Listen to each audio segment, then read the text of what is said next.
عايزين نتكلم النهارده على أهمية الجي بي اس. بيركب في العربية، بيتابع العربية، بيسمع جوه العربية، بيفصل العربية، بيدور العربية من عنده عن طريق الموبايل. كل التخصصات في الجي بي اس. صاحب العربية لما متابع السواق اللي راكبها أو اللي سرقها يفصل العربية وهو مكانها، محدش يعرف يدورها تاني إلا لما صاحب العربية هو اللي يدورها من على الأبلكيشن بتاع التليفون.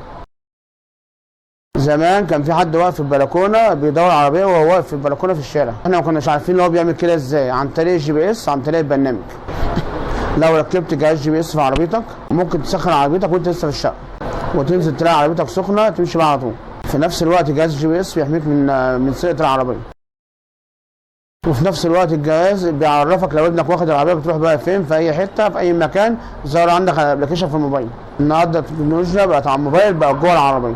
جهاز الجي بي اس ما بقاش رفاهيه، بقت حاجه اساسيه جوه اي عربيه، جوه اي توك توك، جوه اي مكنه.